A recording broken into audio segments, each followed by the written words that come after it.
Hello, good afternoon, good morning, good evening, wherever you're from tuning in today with us. Welcome to Thinkifik Live. Today is a course creator spotlight. So we're really excited to bring on our two guests today.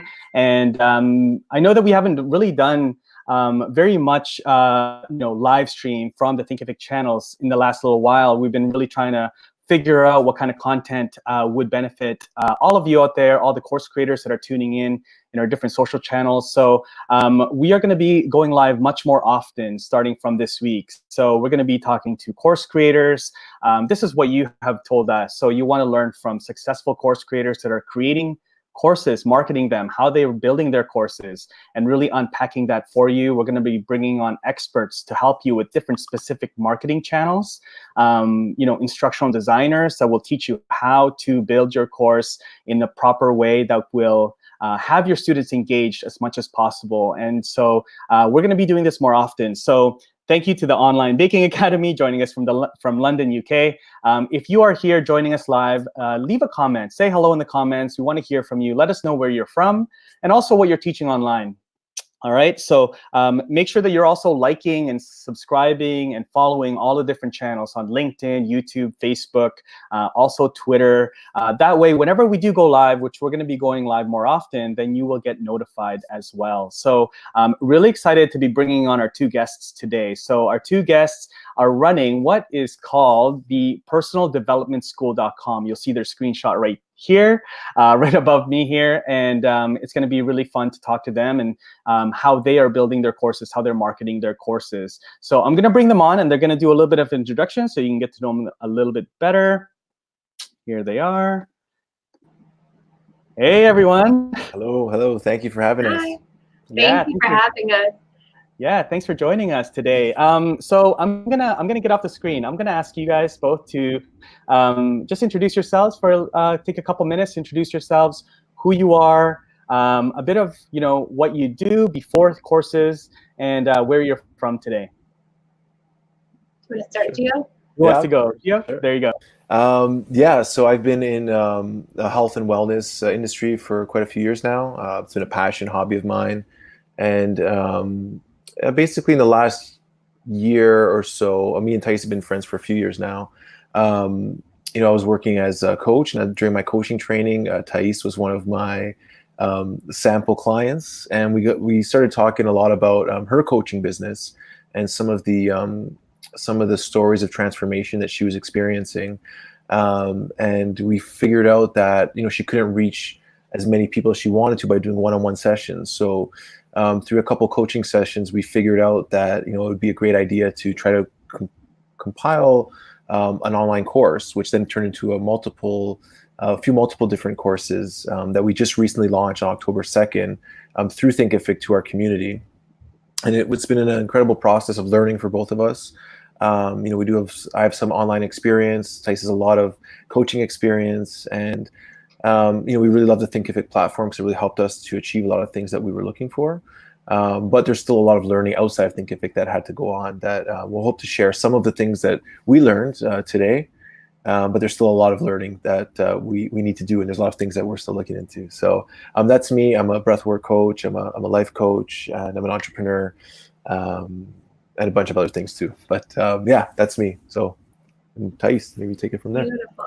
So my name is Thais, and I have been working with one-to-one clients in a practice for years now, 4 or 5 years, and really, really passionate about the mental health industry. I myself struggled with addiction for a long time in my late teens to early 20s, and was really passionate about sort of finding a way to create change. So was really desperate, really, to find a way to create change, and came across a whole bunch of principles that engage the subconscious mind, and basically learned that if you want change to actually take place, it has to occur at the subconscious level. So I got really, really passionate about understanding that better.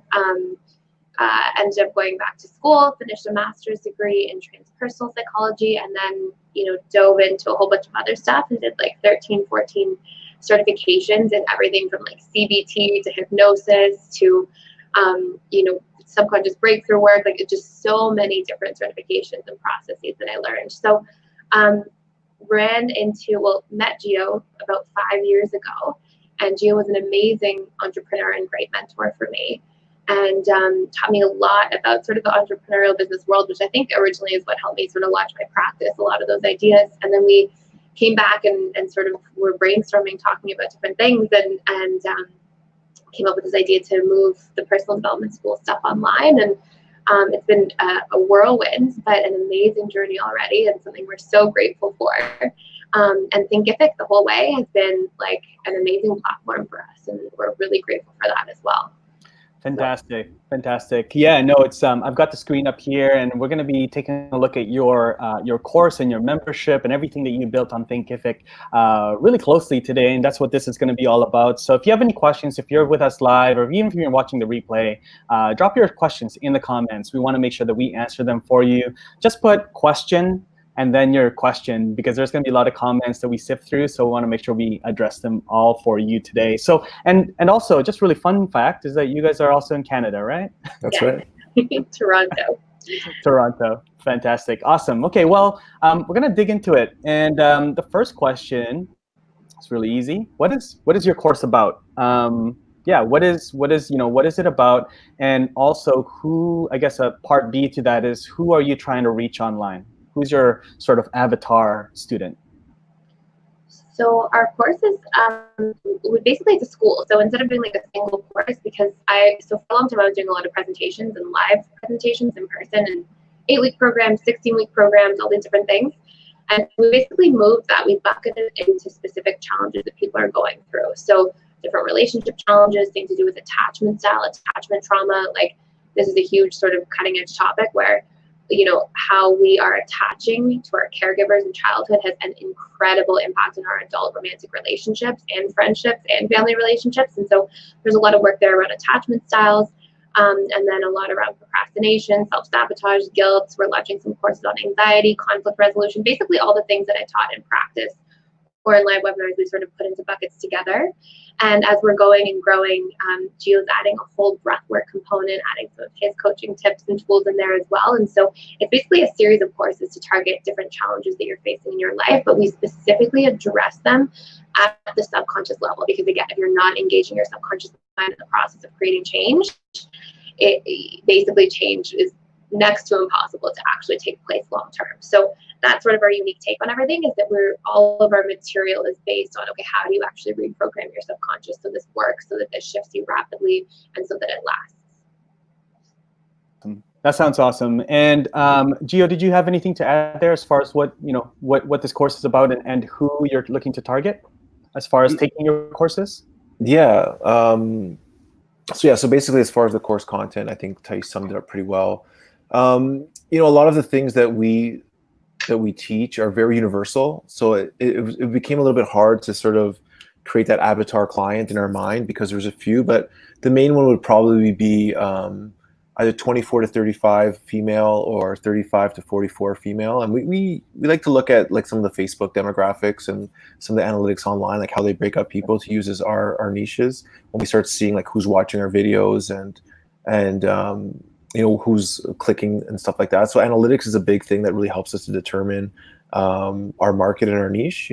Sometimes in our mind we have an idea of who we're going after, and it's not until we get real like analytics back that we see like, oh, wait a minute, these are the people who are actually looking, and here's the platforms that are engaging and how long they're watching.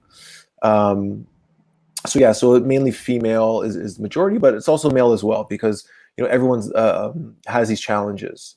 But when it comes to marketing, I think we'll talk about it a bit later, it's really important to really dial in. So we have all these courses, but our marketing strategy really focuses on one course at a time after the launch, to really focus in on targeting people with specific challenges.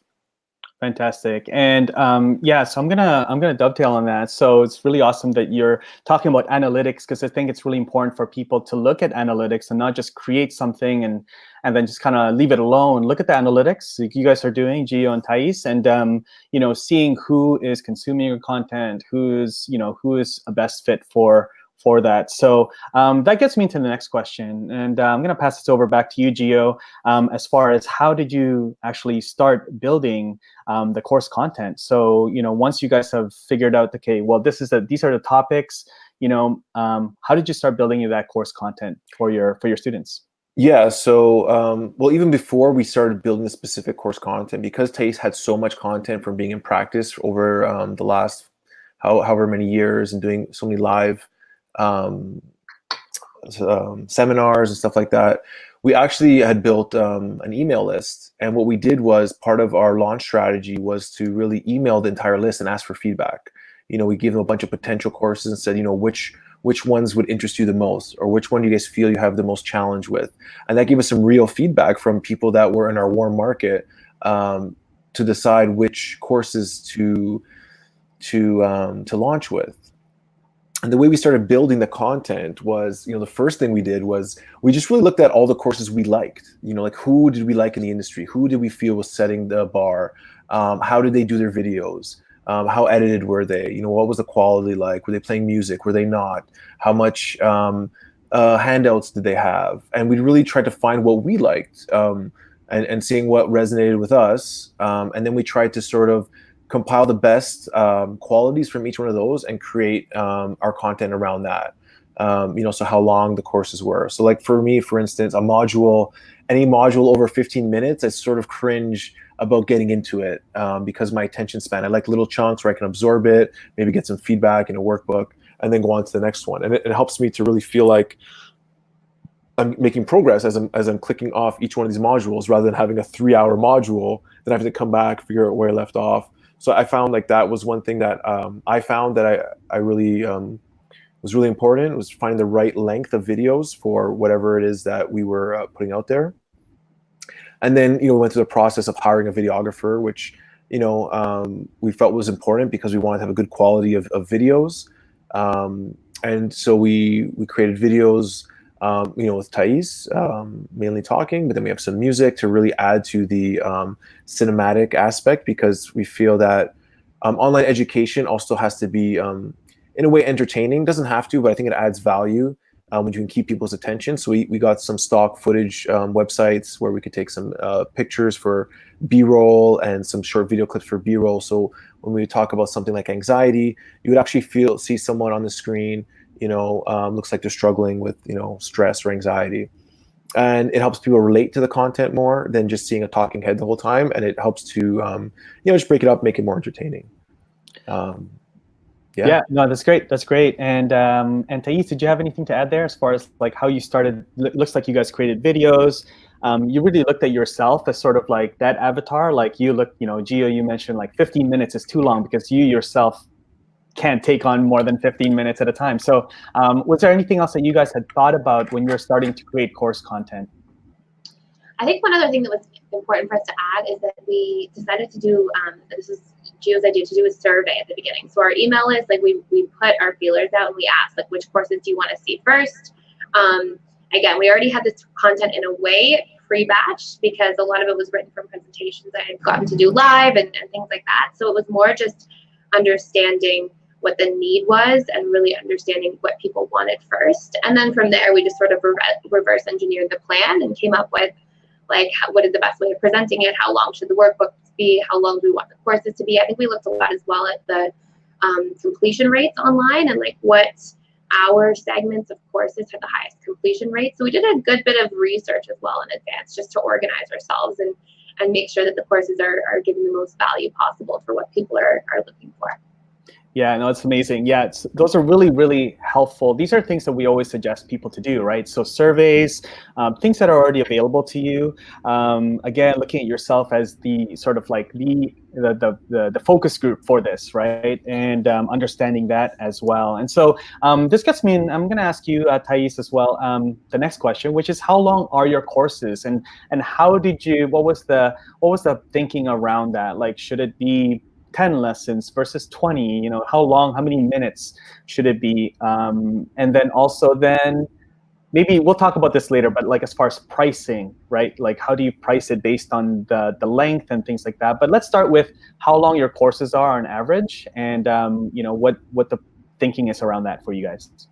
Yeah, so it's a great question. So we decided we were looking online, and one of the statistics I came across was that roughly 10% of people finish courses online, and that it's really important to have a lot of features that basically add to retention, to people coming back. And so there has to sort of be this like entertainment factor in there, was some of what our research found, at least in our niche specifically. And so we decided, instead of having these really long courses with these really long modules that was sort of like lecture based, as I had been teaching before, basically, instead we broke it down into chunks. So each course, that's part of what led as well to doing a membership instead of selling courses individually, so that people could have access to shorter courses, more information, but it's bulked and it's in different categories, so people can really hone in on one specific area. So our general course length is under 5 hours, sort of between 3 and 5 hours of actual recorded material. And then the modules are broken down. We're trying to keep them under 20 minutes, closer to 10 and 15 minutes. But basically our modules range from 10 minutes to 20 minutes in length on average. And again, throughout that, we have some music sometimes, we have worksheets, exercises where people can follow along, and we try to keep it as engaging as possible, and to really engage that like novelty component. So again, it's like 3 to 5 hours of recorded content broken down into different modules, and then we have many different courses, so people can sort of hone in on whichever area they're looking to focus on. Fantastic. Yeah, no, I like that. So it is 3 to 5 hours, and then broken down to 10 to 15 minutes more, 20, you're trying to shorten it. So you're finding that obviously shorter is better. And then what I like there is that you are thinking about engagement. So as a course creator out there, make sure that you are thinking about engagement. I like what you guys are doing with breaking it up and putting quizzes and worksheets and things like that. Other non-video content in between the videos seems like it's what you're doing there, so that students are consuming, and then they're doing, consuming, then doing. Yeah, is that sort of the thinking there? Absolutely. Fantastic, awesome. Okay, well, I'm gonna let you both kind of answer this one, but really a lot of our course creators out there, they're very interested, especially newer course creators, how you launch a course. Like, I know you have a membership now as well. Tell us a little bit about that as well later, but as far as like individual courses, do you have a specific sort of process with launching those? Do you want to start with that? Sure, yeah. So we launched the school as a whole, and we had, like I mentioned earlier, a warm market of an email list and a YouTube following that we've been growing just for about a year. And we followed like the Jeff Walker launch strategy. So it's this great book called Launch by Jeff Walker, and I'd read it. I had it sitting on my shelf for a few years, and right before we launched, and I was doing some research on launch strategies, it just popped up out of the blue. I find it a very interesting synchronicity, and we tried to follow that to a T as much as we could. And it's an email launch strategy which really builds anticipation. It hits on a bunch of psychological triggers for people, so things that are important for like trust, authority, social proof, scarcity, all these kind of things that it talks about, and we build that up over a series of emails leading up to launch day. So we didn't do any pre-sales before the launch. People had to wait till the launch was open. We launched for about 10 days, and then it was over. So they knew in those 10 days they would get a special pricing just for the launch. And then afterwards, it would go back to regular pricing. And we've decided for pricing, it's always, we follow a little bit like the Mind Valley sort of technique, where they say, this is the regular price, but it's always offered at a lower price. But they show you what that regular price is crossed out. So people feel a little bit of scarcity, a little bit like they're getting a deal, like there's a discount. So that's basically our launch strategy. And now as we get new courses coming out, we have an email list where we let them know, hey, there's a new course coming out. Part of our all access membership was that you have access to all the courses. So that's part of our retention strategy as well, letting people know there's new courses coming out every month, so that they'll stay on as a member. The other things we've added are weekly webinars, Q&As, and community inside Thinkifik, and also on Facebook. The Facebook one's free. The Thinkifik one, you have to be a member. So we have all these other strategies to help keep people engaged in the community and in the membership, so they stay as members. We help retain them. And then as far as launching new courses, I guess it would be, we wouldn't do like a full launch strategy for each one, but just let people know through email and through social media, just letting them know it's coming, building some anticipation towards that new course, and then letting them know when it's actually available. Got it. Awesome. And so, yeah, that sort of answers my next question, was that how did you get your initial students? So it sounds like you already had an audience and, a community through YouTube and other things that you were already doing beforehand. Yes. Yeah, Thais has started her current YouTube channel in January and just provides a ton of free content, Hmm. which allowed her to really create good relationships with her followers and create a loyal following. And we also have ebooks that we created as well, which is great for getting email addresses and getting people to connect and creating that line of connection. Like sometimes Facebook is good in many ways, but also it's challenging because even your page, when you do like an organic post, sometimes it only reaches a few people out of however many you have. But I find that having an email really helps to really reach your followers and potential clients on a regular basis. Awesome. Yeah, that sounds great. Okay, well, now I'm gonna ask Thais here. I've shown you guys the screenshot of your site, and so I'm gonna bring Thais back. And it looks like you guys have a different tiers, right, with your memberships. So you have free, paid, and then you have premium that's going to be coming soon. Can you walk us through sort of the thinking behind the different tiers and how you structured that? Because I think a lot of course creators out there are also thinking about this, where they want to build a free lead magnet and then sort of like a paid course, but then more premium down the road where they have more access to you. So yeah, walk us through some of the thinking of like what you're offering with different tiers and how that's evolving. Yeah, so I wanted to add one thing really quickly as well, just about like your launch strategy, just because I think this is really helpful. One thing that we sort of set out to do from the very beginning, and I hear a lot of people be like, oh, why do you do that? You can't give material away, is through YouTube. YouTube has been a great blessing. It's been a great sort of space to generate a lot of traffic from. And one thing we set out to do is just give out like way over provide value in everything that we're doing. So whether it's the free content on YouTube, whether it's the free options actually in the personal development school, or whether it's the online courses, because I think that sort of builds that trust with people face to face first, where like they see you on YouTube or they see the free options that we have, and they are like, oh wow, this is great, and they see value, and then from that point the rest of the work is sort of done for you. So I think that's always something to mention that we stand behind. But in terms of the different options we have here, the psychology behind this was to basically get people, if you scroll up in that section, there's the membership option first. So the psychology here is sort of to get people to join as a member. And the way we set it up was to sort of have like the free content. So you can come in, you can take a look at the content, you can see how it's recorded, we can provide a lot of value in there. And basically we took different modules, like single modules from our courses to show for free. And then we had people come in, and in order to get the free access, you have to register your email and your account. So you basically have to sign up for an account on Thinkifik already, which is great for us because we can retarget those people later on. So that's been really helpful. And then the second option is for one individual course. But if you look, it's interesting because our option 3, you have lifetime access to a single course at $119 a month. But for the first option, the actual membership option, basically you can cancel at any time. So you could come in, you could do a single course there for $67 and cancel at any time. But we've sort of like really insulated our membership with a lot of things to help with retention. So we do 2 live webinars a week where people can have their live questions answered, like open Q&A.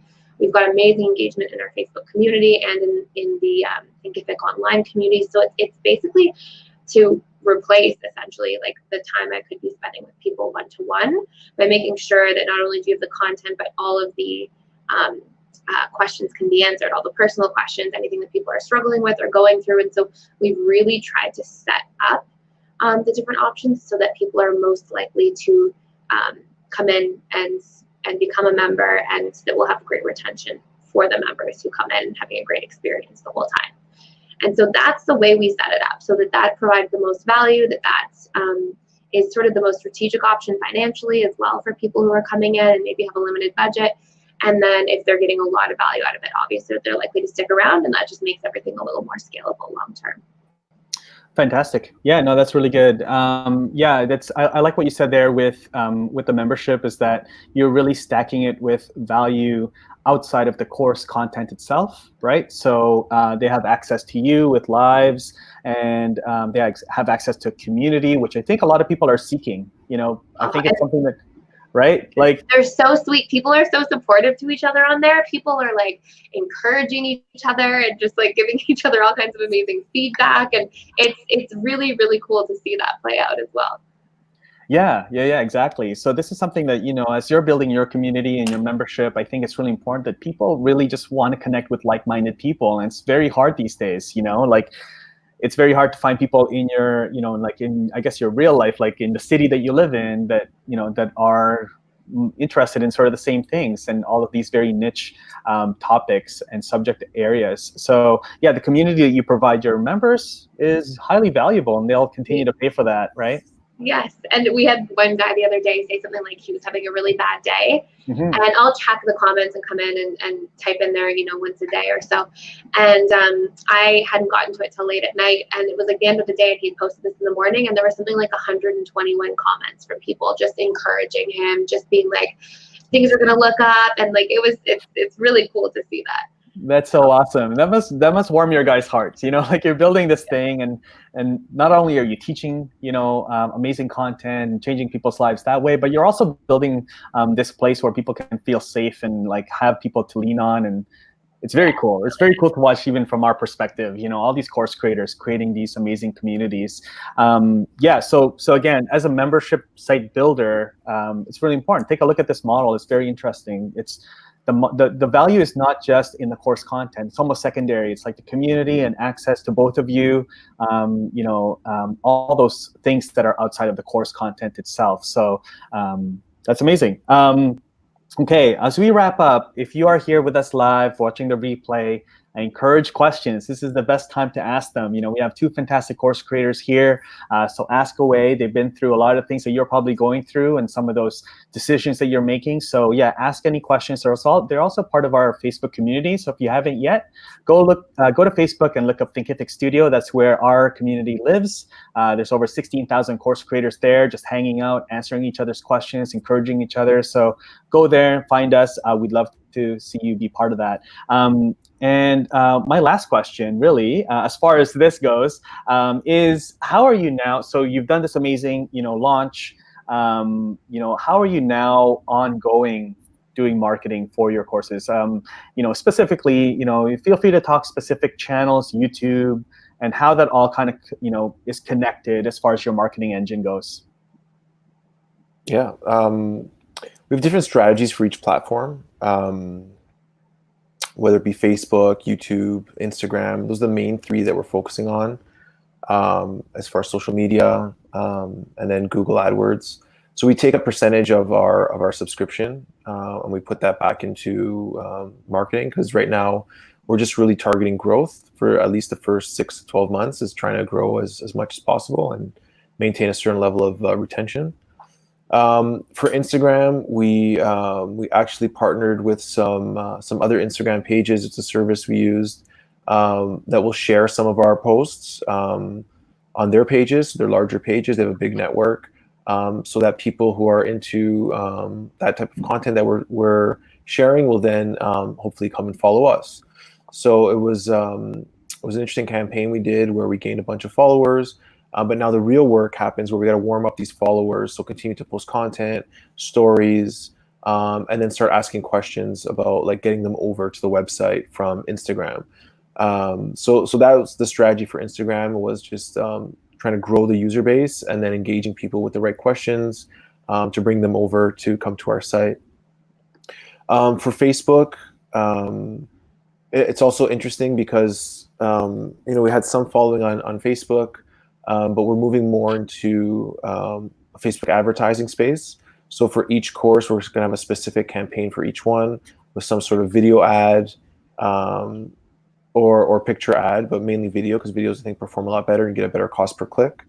And then what we're aiming to do from there is we got to bring them then into a warming up stage. So we're not sending them straight to a sales page from Facebook. We're trying to get them into an email list, trying to get them to download an ebook, trying to get them to subscribe on YouTube, and then with a few emails, like maybe 4 to 7 emails, just show them all the value that we can provide before really telling them, you should sign up into the school, or maybe you should consider becoming a member, or buying the specific course that you signed up for. Sometimes people get excited and want to send people straight to a sales page. Sometimes it might work, but we felt for this and for taking courses, you got to build a little bit of trust first. So that's our Facebook strategy. YouTube, our goal there is really just to grow the channel. So we're just putting a lot of videos, I think 2 to 4 per week, where we're giving away free content. We're sharing, we're doing a lot of good descriptions. We're making sure we're telling people to subscribe in the videos. That's important. And also sharing like other videos that people might like, and just really trying to build that user base. And obviously keywords and titling, all these things are very important when it comes to YouTube, because YouTube is always listening, always watching, and trying to recommend you to other people. So it's important that you let them know what your tags are, what your title is. The words that you say are really important. So saying those keywords in your video too. We haven't explored Google AdWords yet, but we plan to, because we've noticed from Google Analytics, and I highly recommend putting Google Analytics on your Thinkifik page. And there's some online resources on how to do that in Thinkifik. So you can see where people are coming from. We noticed a lot of people are finding us through Google search. So that sort of let us know that maybe we should invest some more money on maybe Google AdWords or stuff like that, so that we can get even more. And you can even see things on YouTube, like how long people are watching videos and where they came from. So you can really get to know like who's watching, where they're watching, how long, and where you can maybe is the best place to spend your money. So YouTube is trying to grow it, but we have some data in the back end that's helping us to decide how and where. And the same for Google. So now we've seen this information, so now we want to put a little bit more money in there. And so we have our total budget, and we sort of chopped it up because we just launched the beginning of last month. So, once you start with ads, then you sort of test, what's working, what's not working, how are we getting a return on each investment? So we have a lot of those analytics in place as well. And, we're lucky we've hired some good companies, but, there's a lot of amazing companies out there that you can hire if it seems overwhelming, because, we're not really experts in these things. We've done a lot of research and learned, but we've hired some people to help us. No, fantastic. Yeah, it's really cool to see that you guys are, not just building, content and all these things. You guys are now becoming marketing experts and, learning about all these different channels. That's awesome. I'm curious, are you doing all the marketing yourselves, or are you bringing on, contractors or agencies or anything like that at all? Yeah, we have some experts that are helping us, some agencies. We have some Thais' sister helps with some of the artwork for memes and stuff like that. A lot of it has to do with just really going out and seeing what other people are doing and trying to mimic, who's doing well, who's successful. It's always easier to follow a bit of what's successful and then try to, put your own sort of spin on it with your content. But yeah, we are using other people because, it's not in our expertise, but we've learned a ton. And one thing I would say, it's important that, if you want people to learn, you should be continually learning. Right. If you're not expanding yourself, you're not going to attract people that really want to expand themselves, And the same thing with value. If you're not willing to pay $67 for a course, you're going to probably attract people that are not going to want to pay $67 for your course, or whatever that number is. It's really important to value yourself and make sure you're putting a fair value on what you're offering. So yeah, those are just a few things I wanted to add on. I don't know if Thais wants to add anything. Very true. Yeah, Thais, is anything? No, I mean those were fantastic answers. I would just say, like, one thing that has been really amazing is you think. I mean, I'm sure Gio as well felt like he knew a lot about all these different things in terms of marketing. And by reaching out to people who are really experts in that field, at least for myself, I've learned so much about marketing and so much about analytics and so many different things just by reaching out to the right people, having the conversations, being open to learning. And I know that long-term, the benefits of doing that will be tremendous and incredible. So always a great thing to do if you have the resources to do so. Awesome. Those are great insights. Yeah, no, I really appreciate it. And I think the one thing I caught on there with both of you is that analytics. You're very analytical from what I can gather. You guys are not just with your course content and what you're creating and who you're talking to, but also marketing. You're looking at where people are coming from, and then doubling down on those traffic sources. So fantastic. I think this is now a good time to get into some of the Q&A. There's some questions here, mostly from YouTube, I think. So I'm going to go down and just share them on the screen. And if anybody, either or, whoever wants to take it, feel free. It's a really easy one. So Milt is asking, where do you store all your videos? On Vimeo? You want to take that one, either or? Yeah, Sure. so we have a videographer who helps with all this stuff, but we, in terms of YouTube, we store them on YouTube, and then when it comes to the actual content for Thinkifik, they're just uploaded directly to the Thinkifik backend of the website. Yeah, so, perfect. Yeah, and it helps us that way because it says everything is very organized through Thinkifik, which is. And we also back all our stuff up, which we've learned to double back up because you never know when you might lose a file, or Facebook, you might lose something. So it's really important just to back up all your stuff, especially if you're putting all that time and effort into creating it. Making sure you have it stored in multiple locations is always good. So that's the storage question. Storage, yeah. So double back up everything, 100%. We had a close call at one point just before launch where a videographer that we lost quite a bit of content, days and days of filming, and then it ended up working out at the end. So we learned the good warning ahead of time. Yeah, no, that's good. That's a very good tip. Yeah, so make sure you have double backups, triple backups of everything. Fantastic. Okay, so Milt is also asking, how much content did you make before you started doing live webinars? I think I did see that as well. You guys do webinars as well as sort of part of the funnel? Yes, so that's for the members specifically. So when people come in, they get access to the live webinars. Sometimes we do live webinars like on a monthly basis just as a lead magnet. For people who might want to get involved later on. How much content did you make? So it depends. So we had a whole bunch of content first that was being done live. And I was doing creating a lot of content and presenting a lot of content for about 3.5, almost 4 years first. But I don't think that doesn't have to be anybody's gold standard. Like, I think if you feel really passionate about the content you're teaching, if you feel really strong about it because you're solid, you've done your research, you're organized, you're invested in it, I don't necessarily think you have to have so much content before you do a live webinar. I think what you can do to sort of hack the system a little bit is just make sure you insulate yourself. So when you're doing something new, like maybe you haven't been presenting content for years and years, then if you're going to do a live webinar, what I do, which is wonderful, and I still do this to keep me on track because otherwise I'll babble and chat too much, is I just pull up my PowerPoint presentation, like my Microsoft PowerPoint, and I'll put key points that I want to go through during the live webinars, and then I just keep that up on my screen, and it helps me to stay organized and just focus on the screen, so I'm not always just getting distracted by the questions, and then I can go back and check in with the questions from time to time. So I think as long as you are organized, as long as you insulate yourself and you feel like you have all the key points that you want to hit, then I think you should feel comfortable doing live webinars, as soon as possible.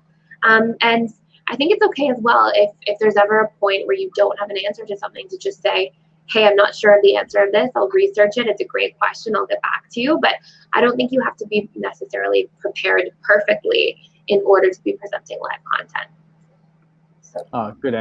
Great answer. And Gio, did you have something to add to that? Yeah, I just want to say I would put yourself out there. The more you get in front of people, especially in a live format, you really build that rapport and that trust. And even just if most of your webinar is Q&A, you're really engaging with your audience. So it doesn't have to be perfect. You don't need an encyclopedia. Even if you get one really solid concept across and then just do a lot of Q&A and share, I think it's worthwhile to do, not to worry about having everything from A to Z in place before you run a live webinar. Yeah, great. Good point. Yeah, just get out there and just share your knowledge, and then sort of the Q&A kind of creates the content for you organically, right? So fantastic. Another question here from the Online Baking Academy. I have an online baking academy. I'm struggling to choose between a membership site or bundles. I don't know if this is something that came across as a decision point for you as well, but you have any take on that?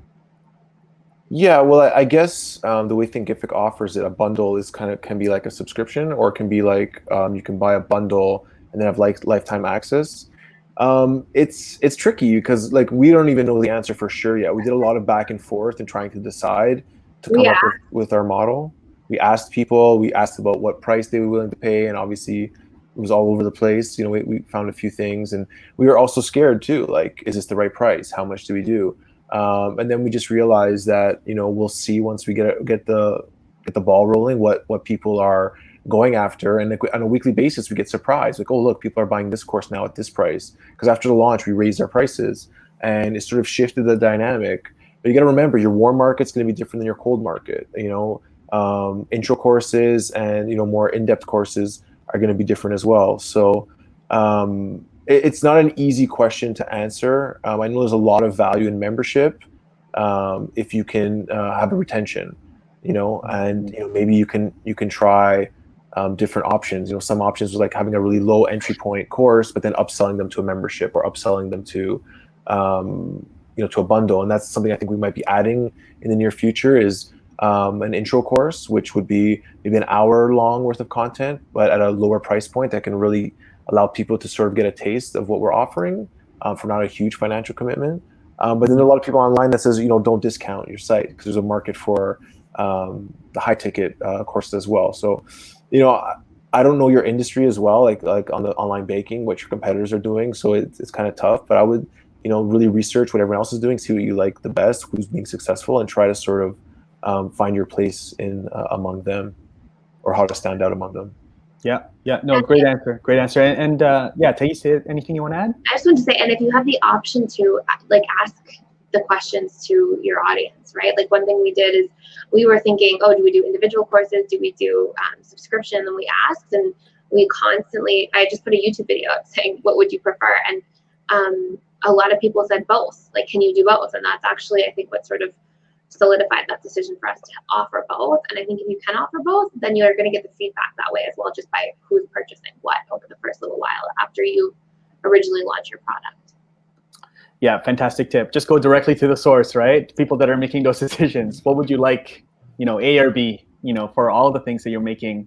No, fantastic. We've got a question here on LinkedIn as well. I can't share it on screen, but it is from Santiago Diaz. He's wondering, more of a time management. How do you balance your time between content creation, following member activity, live webinar prep, delivery, all the other activities out there? How do you sort of balance your time with doing all of that in the given set amount of hours you have each week? Yeah, we work 100 hours a day, pretty much.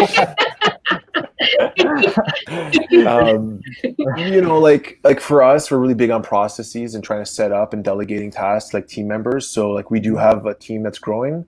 Part of our business model was trying to budget for help and not really doing everything all on our own. I know how that feels because in the past I have, as an entrepreneur, tried to do everything myself.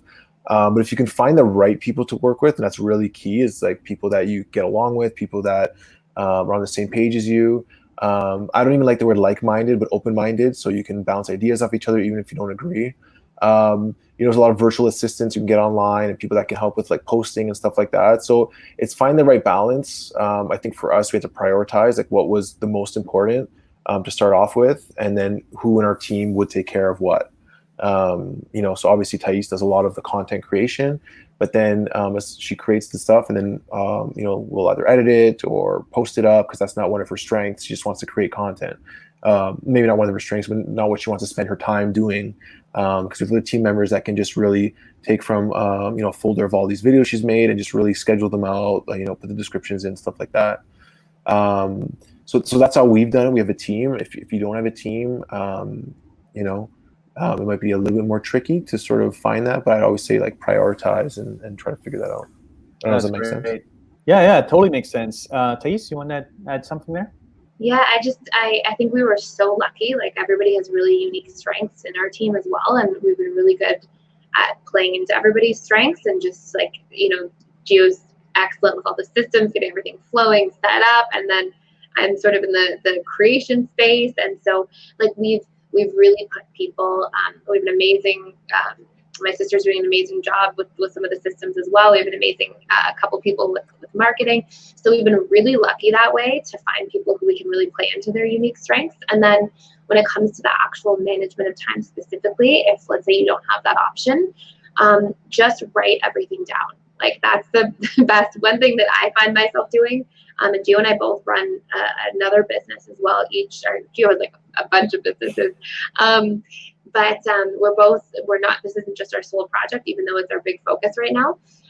But I find myself often writing out a plan, writing out the details for the plan, putting them into buckets, putting the steps in there, breaking it down so I have like very small chunks of activities that I know, like, okay, Tuesday I'm doing this, this, and this, and they go into this bucket. And so I find myself doing that a lot. I can't honestly imagine life without doing that. And then I also find myself rewriting that often. So keep in mind, if you create a plan and then you reverse engineer the steps, you don't necessarily have to stay with that all the time. You can pivot, you can change it, you can add, subtract things, but just to write and rewrite and process and reprocess, I think is so important when it comes to just staying organized and getting things done. Yeah, those are great tips. I think both of that. So Gio, what I took from you was really delegating and splitting up duties, especially if you have business partners. But if you don't, then there's resources out there. There's virtual assistants, there's services out there that you can kind of contract on for different things. But also, Thais, with what you're doing, which is your tip, is to write things down. So if you're an entrepreneur, course creator out there, write things down, and then you can kind of reflect back on it. I think what I would add as well is that a lot of things that entrepreneurs do and course creators are doing on a weekly basis really don't, I guess, equate to the bottom line, right? So there's lots of activities that we do, and I think it's really important to kind of track all the activities, because sometimes maybe you can cut that out and make room and make time for other things that are actually bringing value to your business. So yeah, no, that's great. I'm going to see if there's any other questions. I have taken so much more of your time than I had asked for, so feel horrible, but I appreciate you guys hanging out with us, and appreciate everybody that's hanging on live as well. I think we are good. I'm gonna put the link to your website if anybody wants to check this out. There's a question, I think, one more from Tim at the bottom here. Oh, yeah. Okay, hey, Tim, good buddy of mine. Hey, hiring a freelancer has been the best decision I've made business-wise. How have you guys found your help? Yeah, good question. Sorry, thanks for finding that. So to be totally honest, I think 90% of the people that we have found to help us have actually come to us. But I think the way that works is when you set a clear intention of the type of people that you want to work with. I don't know how much you believe in this stuff, but you attract, when you put something out, you really attract that. So we've done this, and some really interesting things have happened where people have just shown up, and after a few conversations, they said that they what they do, and once we told them more about what we do, they were just really excited to get involved. So we found people who are passionate in personal development space, who also have a very unique skill set, have sort of just fallen into our lap. But we've also used for our logo and our art, it was one of the freelance websites. Was it Fiverr? It wasn't Fiverr. It was,